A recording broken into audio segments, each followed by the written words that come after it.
To be honest, I really thought these were just like regular fries, but I was like, why is there sugar on fries?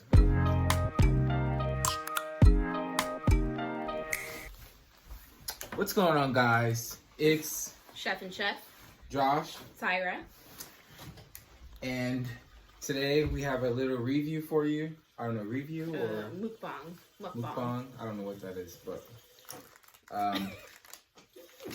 we're eating Skyline. some Skyline for you guys. This is a Cincinnati classic. Yeah, I'm not from here, so He likes the chili cheese fries, though. yeah. So that's what he's got, and I'm gonna eat some of them. So what do we have? So we have chili cheese fries. Yep. A three-way, which there's a difference. I like the three-way because it just has the spaghetti, chili, and cheese. You can get other ones that have other stuff on it, but I'm not doing all that. Yep. And then we have two conies here and some funnel fries. I'm gonna put the funnel fries up there. Yeah, guys, to be honest, I really thought these were just like regular fries, but I was like, why is there sugar on fries? And some cheese conies, because he'll eat those too. Yeah, but... And then I have a three-way, which is spaghetti, chili, and cheese. Alright, so I guess what they do here is they put the crackers on it, I guess. Yeah. Oh, and the, What? hot sauce. Oh, yeah, we already put that on there. One thing I will tell you guys, though, is that, what are they, conies? Yeah, cheese conies. I be saying What do you call them? Cannolis, and what Yeah. else? A chili dog or something? Yeah, no. But, one thing I would say, though, is that they get really mushy from the chili that's in there. What, the crackers? No,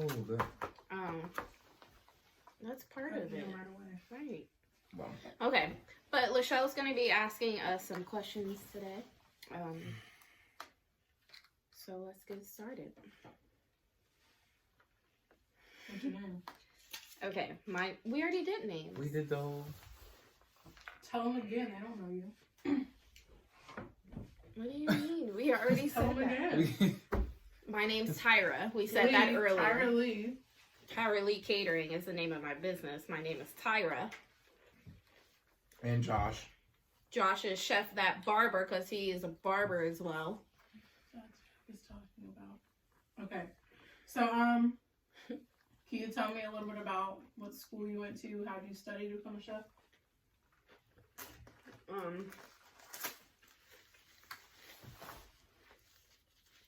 Okay, let's go first.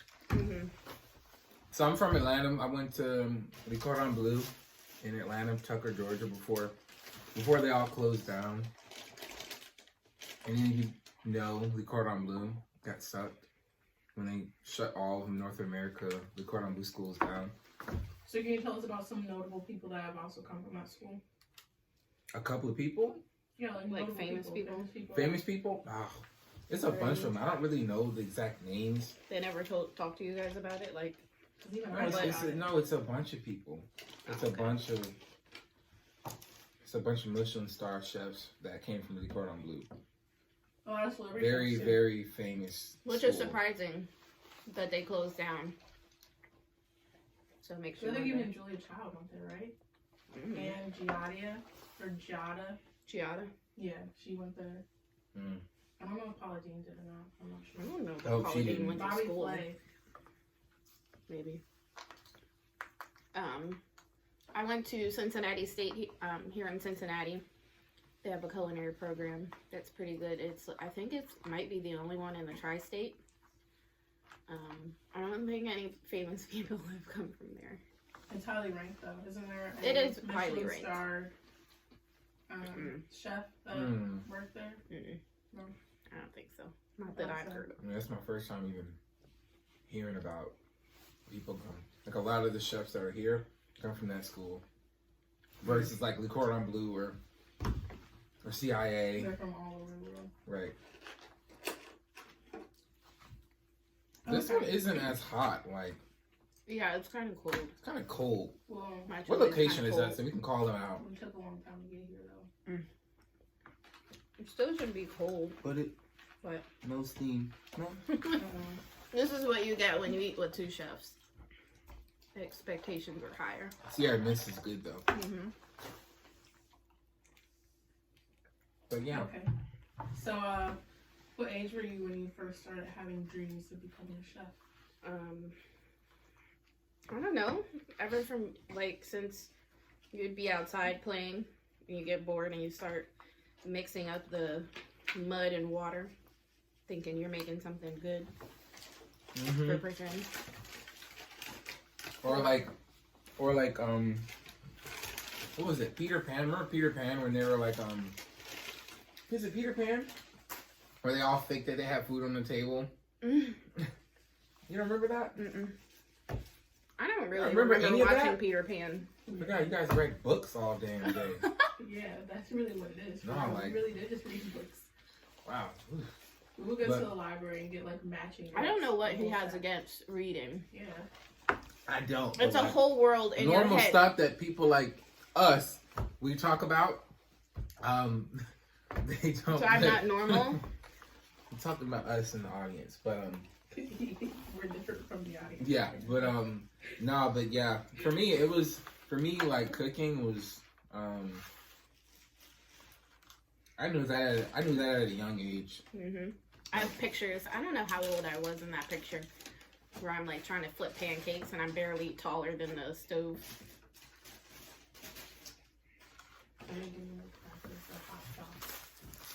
You can keep it. I know you asked for extra crackers. I got enough. Yeah. And hot sauce. Okay. But yeah. So, what inspired you to become a chef? I don't know. To make that final decision, actually go to school for it. I just enjoyed it so much as a kid, I guess. I don't know. I don't have like my grandmother used to, from the old country, used to teach us, you know, all that. I don't have that kind of story. We used to sit in the kitchen with my cousin. like, you know, you hear about all these like famous chefs or they from these different cities like Cali, LA, and all those different spots. I'm like, oh, my mom, I used to cook with her in the restaurant. We always went to the market. No, I didn't have it like that. I ate rice and beans growing up. I sat with my cousin in the kitchen. I watched her all the time. She would let me watch her cook, and I loved it. But yeah, that was something I always knew at an age. I can't give you the exact details of it, but I loved watching cooking shows. So, what is your favorite cooking show, TV shows that are chef inspired? Growing up, it was Paula Deen. That was my favorite. Now I don't watch them as much anymore. Now I watch, I love like the Halloween Wars and the baking challenges. Those are really fun to watch. yeah. I think maybe because I don't know as much about baking and like all the sugar work that they do. So it's fun to see them like create these whole scenes out of it. Yeah. No, I'd probably be like, it's a bunch of shows out there, like Top Chef, Hell's Kitchen. Hell's Kitchen's not something where you're learning how to cook. You just see like some crazy stuff on there, but it's a bunch of TV shows. But yeah, that's pretty much it. What about movies? The 100-foot journey.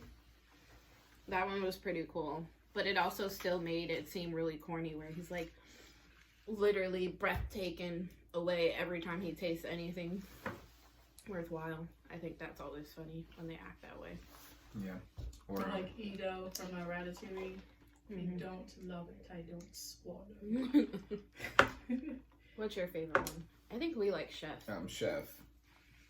That was a more realistic one. The chef that's he's in this Michelin star restaurant and he wants to change it, but the owner's not letting him. And he struggles with drugs. And no, he doesn't struggle with drugs. The guy who's he used to. That's why he got kicked out. No, he got kicked out because he wanted to change the menu, and he changed the menu. His backstory is that he had trouble with drugs. That's why these guys came to beat him up, and Oh no. I'm talking about Chef, the food truck. Oh, we're talking. Okay, That's Oh, two different I chefs. don't like Two that different movie. chefs. I'm sorry. No, I was about to say he did not What's show the that other one drugs. then I'm that like, I'm what are you talking Are you about? talking about Burnt? Burnt. That's what I'm Right. talking about. I don't know. It's called Chef and it's burnt. There's- I was so ready to tell you were wrong. yeah. But Chef is cool, yeah. They trained with Where they were making the some Cubanos. chefs to make that The movie. Cubanos, yeah. Yeah. And now they have a cooking show on Netflix called Chef. That's pretty Yeah. cool. So, do you guys have a favorite celebrity chef? Not really. Probably only Gordon Gordon Ramsay. Ramsay. Like if you look up videos of him when he was cooking, or if you just follow him, Gordon? he's came a long way. And just like He's like the real deal. he's like right, he tells you, and like people like when they see the shows of him cussing and all that stuff. But he really did that. But like in his older kitchens he used to work in France. Okay.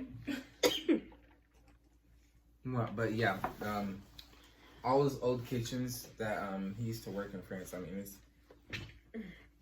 that's the stuff that I like, the real stuff.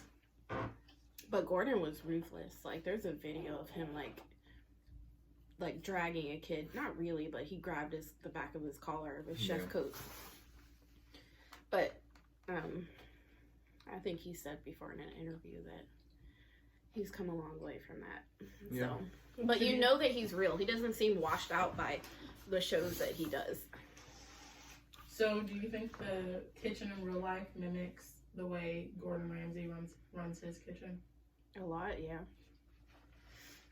So, have you encountered any Gordon Ramsays in your No, experience but as a chef? not in the way that he has. But chefs definitely don't take a lot of shit. It depends on where you're at. Depends on if you're working for a hotel versus a restaurant. You get anything to deal with, like, are you dealing with HR? Because if you're dealing with HR, you're not going to deal with that. Mm. So, what does a typical day as a chef look like for you guys? Sleeping Without in. naming any names of where you work at. Sleeping in. Until the last minute because you're so tired. Yeah. Yep. Coming in long, busy nights. Yep, long, busy nights. Pay isn't there, but No.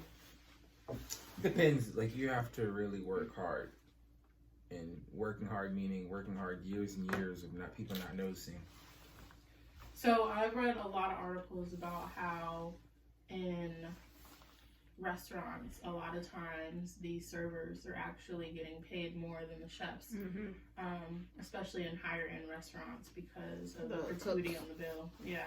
So, how do you guys feel about that? And how do you feel about other restaurants such as North Star Cafe that are taking precautions and giving everyone a same wage as where no one's working on tips? So I think that North Star Cafe, like all their restaurants, I think people start off at like $14 to $18 an hour. So how do you feel about that, where everybody, the servers and everyone, is getting paid a higher wage, a certain amount? They're not taking any tips, so that everybody is getting paid fairly in equity from the beginning, and they don't have to rely on tips. How do you feel about that? I don't believe in... Yeah, Go ahead.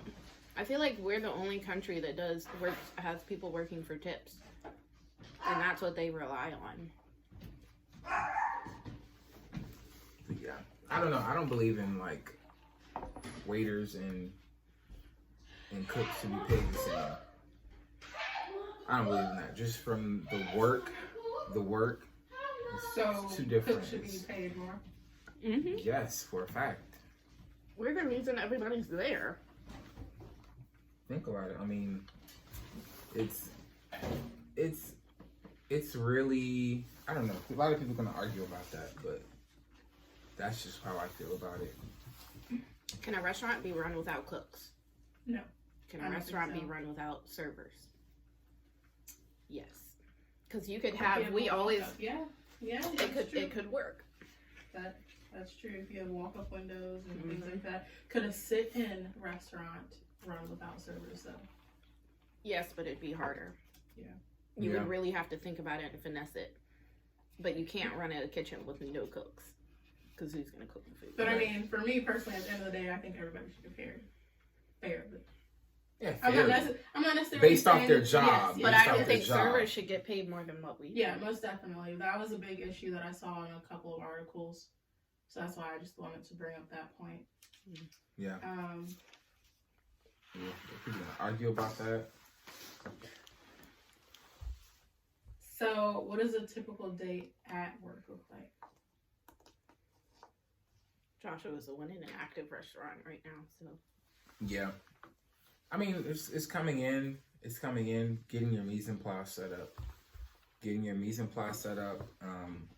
That's like a big deal in the kitchen. Getting your mise en place set up, and depends on where you're working. If you're working premium pasta, if you're working grill, if you're working garde manger, it's key. These are pretty good.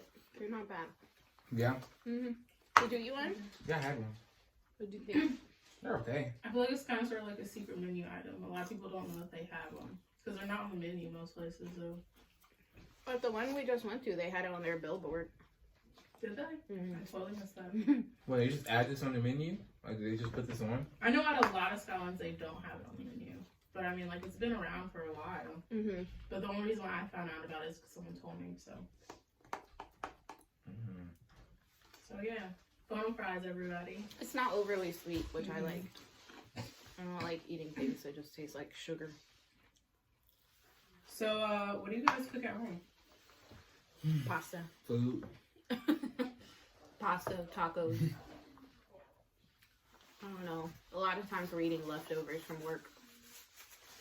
Right. So we have pastas.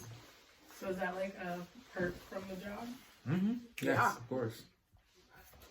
They'll let you know too. You want food, take it home. Make it. But that's if you work at a good restaurant. If you go You to a have to place work out notes. like McDonald's where they limit you to one meal, that's a certain price. Right. Or there are some places who don't let you eat at all. Exactly where versus restaurants, higher restaurants, 4-star restaurants, though, you can eat whatever you want. As long as you're not taking a 32-ounce steak. Right. Stuff like that. I gotta warm it up. Oh, yeah. So, would you consider yourself an artist? Yes. Yeah. I had to think about it a little bit more. So, Because when I think about about an artist, I think about people who paint or sculpt. Yeah, but there are different And all of that. forms of art. Right. what aspects of culinary that you think? Well, I mean, culinary is called culinary arts Right. for a reason, but what aspects of cooking do you think require more creativity or more of your artistic side? Ooh, I stumped y'all with that question. No, I don't. Right, no, I don't say it really one know more how time. to, it's all Right. creative, like coming up with a menu to Right. figuring out how you're going to plate that food. So I think wine pairings, different pairings. What about plating? I think that's the most obvious thing that people think of when it comes to. In school, we used to have to draw it out, like how we wanted to plate it. I did not know that. And I've Yeah. seen some chefs still do it. Yeah, there's a lot of people that still do it. It's different type of style of plating. Yeah. Everybody's different, and you can definitely tell who's had more experience with it when you see their pictures. And they think it looks fancy, and it really doesn't. All right. So, what are some tips and tricks you have for people wanting to plate at home and wanting to make their dishes look pretty for the holidays coming up? Well, one, proportions. People like to fill their plate all the way up. Exactly. Yeah. Two, was that keeping the outside of your plate clean? Mm-hmm. Draw it out. Mm-hmm. It may sound stupid to people, but Taking the time to think about it. Building up instead of out. and not thinking too much of it. Mm-hmm. Just knowing your protein, your starch, your sauce, your veg, stuff like that. Garnishes. There's like a cup of powdered sugar at the bottom of this. Oh wow. Yeah, mine has that too, actually. Yeah. They'll give you $5 to eat it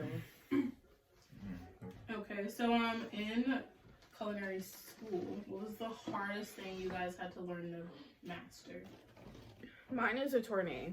I struggled with the tournée. Can you explain to the viewers what a tournée is? Like, I thought, it's like a football shaped. How many sides is it supposed to have? 9? 8. 8? 8 or 9, something like that, yeah.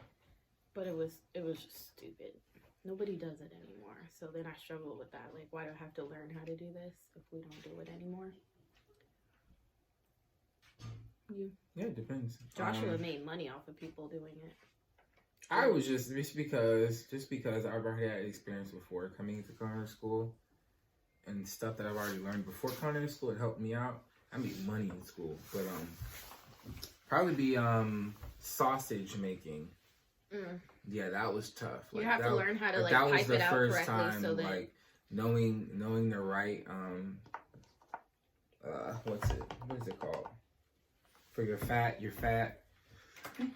the fat content, the ice, all the other stuff that you have to learn, and then encasing the meat. That was the first time I was like, oh my god, this is really crazy tough. But it was fun though. It was fun. Mm-hmm. So what do you think was the easiest thing that you guys had to learn? I don't know. Probably that first class. Like, I didn't even think it was a class. I didn't even know it was a class. And they said it was a class. I'm like, this is a class? For real? College success. It was weird. It was just like, what is this, a class? Why do we have to come every day? And they were like, you just have to come and show up. Like teaching you how to get through college? Teaching you how to, and I was just like, what in the world? Right, so College 101 or something like that. Yeah.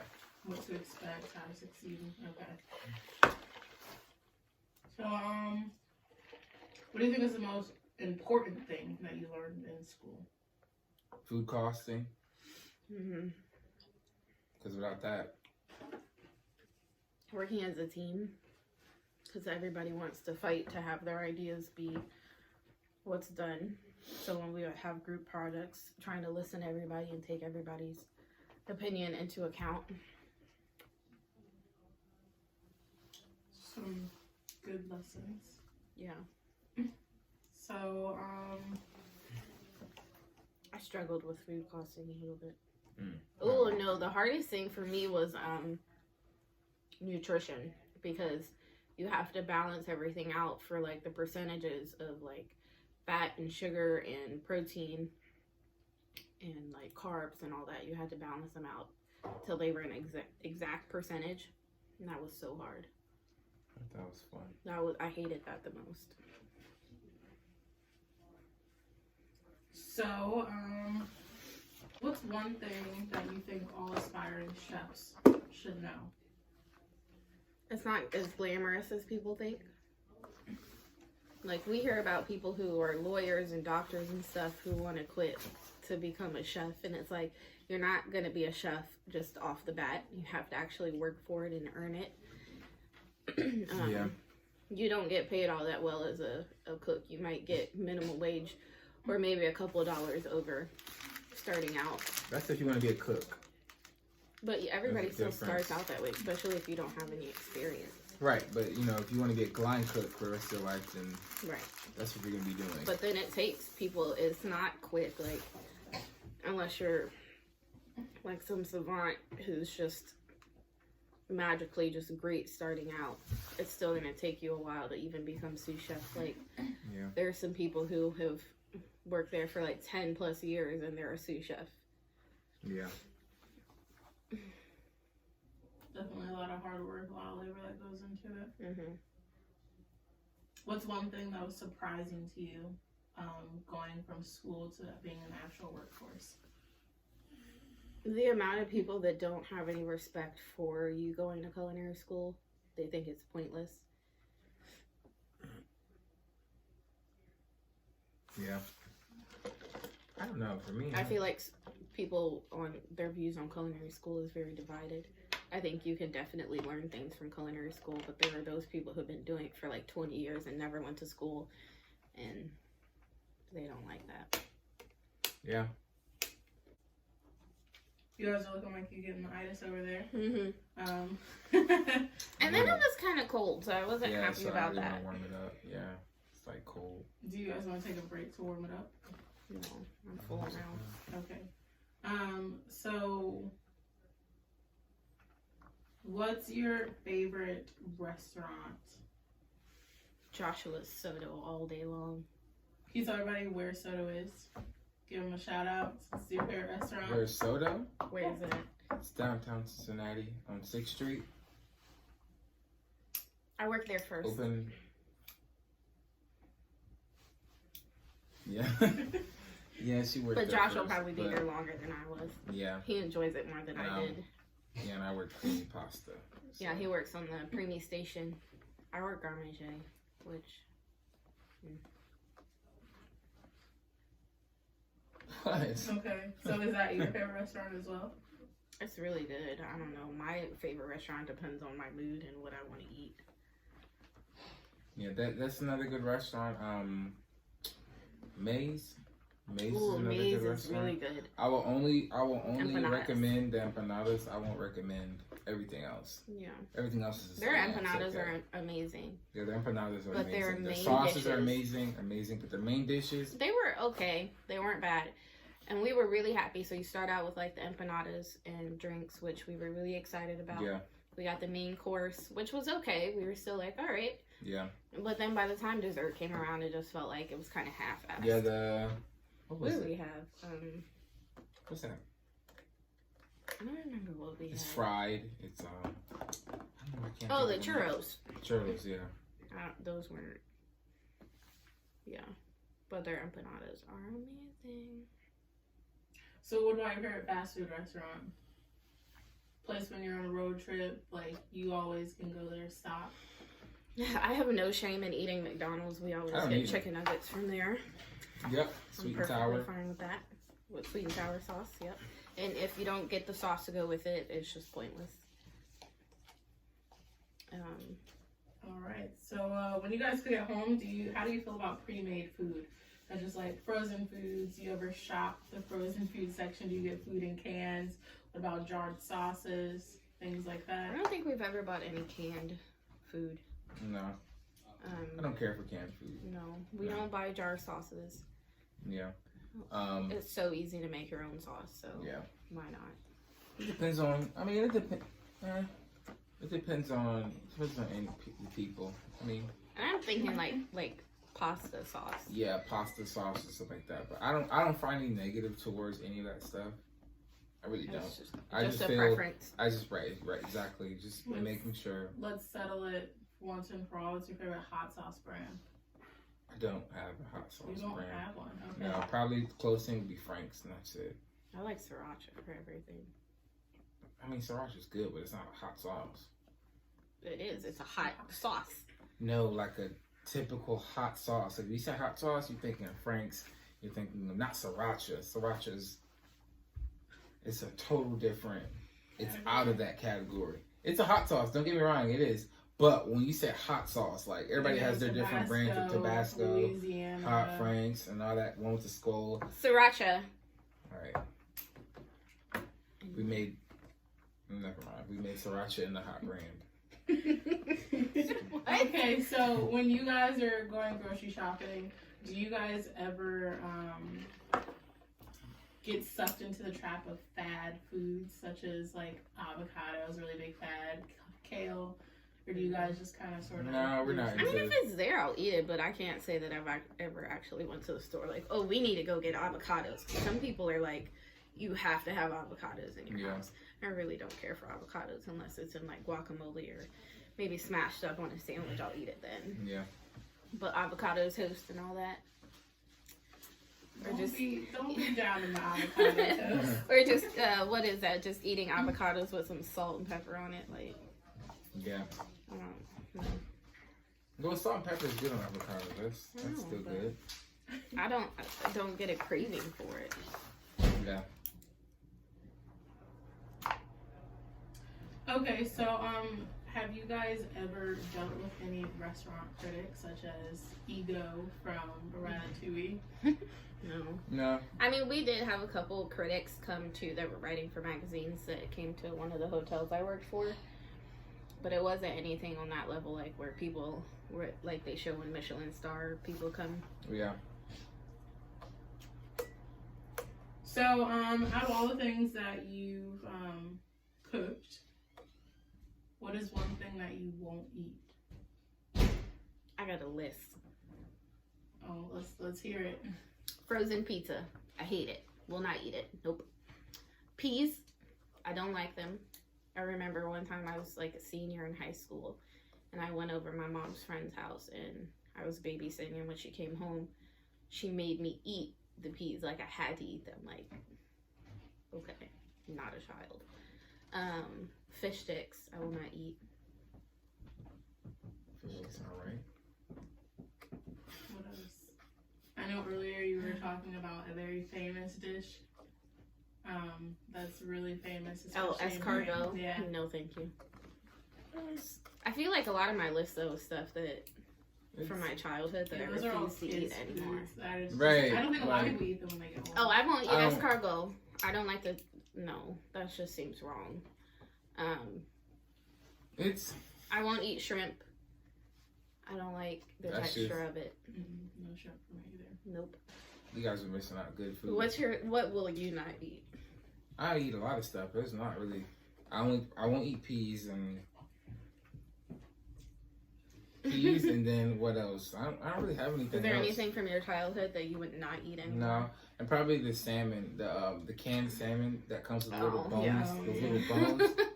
Oh, Ew. tuna. I hated people who would buy those packs or cans of tuna. It smelled bad. Packs of tuna? What packs of? Like just the canned tuna.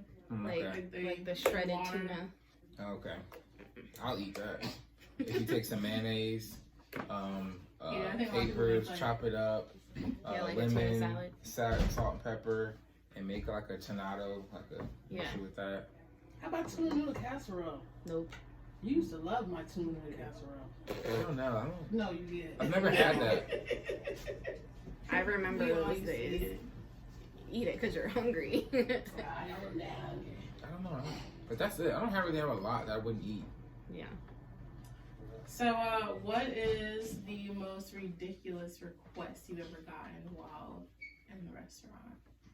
I hate when people ask me to cut their burger in half. As a server, don't send the ticket back saying cut the burger in half. No. Yeah. That's stupid. That's 2-year-old stuff. What's the craziest thing you've gotten? Not crazy. Things I don't like, probably people want to customize everything you have on the menu. There's a reason why chef has went through put so much time into the menu, and people want to change it. And then when they don't like it, they're complaining about it. But that's what you wanted. Right. You wanted me to put this in it. There's a reason why it was done this way, because those don't go together. Yep. That's it. People want to customize stuff like it's Olive Garden. Well, no disrespect to Olive Garden. Olive Garden is good. There's a time and place for Olive Garden. Right. Just not in your restaurants. No. Nope. If you want Olive Garden, you go to Olive Garden. Right. Okay, well, I think that is all the questions that I have for you guys today. So, I guess you guys can give your ending remarks and. If you can't see from this video, Joshua and I approach food from a very different standpoint. Yeah. I think we're opposites, which I think works when we come together to cook. Sometimes. But yeah, it all works out. There's definitely a such thing as too many chefs in the kitchen. It all works out. It does. We always come up with something good, even if it took forever to get there. Yeah. That's it. All I say to people is eat what you want. Mm-hmm. And this is coming from Chef and Chef, Josh and Tyra. Eat what you want. Just make sure everything's balanced. Mm-hmm. And it's a wrap. No, You didn't it's hit still it. going.